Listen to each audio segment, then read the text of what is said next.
خواب بودم خواب دیدم مردم، بی نهایت خسته و افسردم.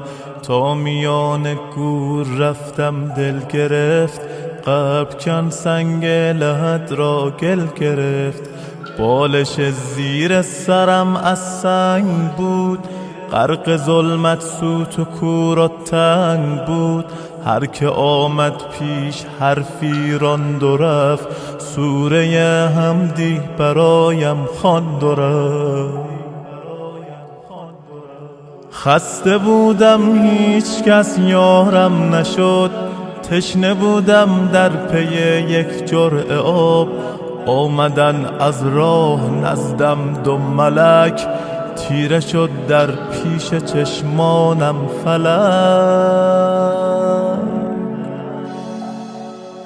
یک ملک گفتا بگو دین تو چیست، دیگری فریاد زد رب تو کیست.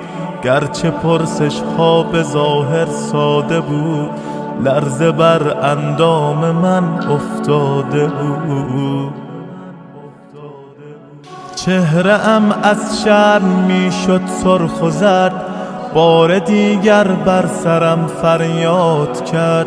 در میان عمر خود کن جستجو، کارهای نیک و زشتت را بگو. هرچه می کردم به اعمالم نگاه، بر زبان آوردنش دشوار بود. چاره ای جز لب فرو بستن نبود، گرز آتش بر سرم آمد فرو. چون ملائک ناامید از من شدن، حرف آخر را چنین با من زدن.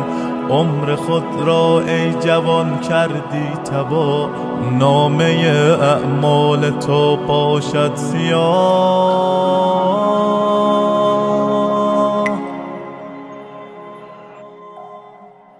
ما که مأموران حق داوریم، پس تو را سوی جهنم میبریم. ناامید از هر کجا و دلفکار، میکشیدندم به خفت سوی نار.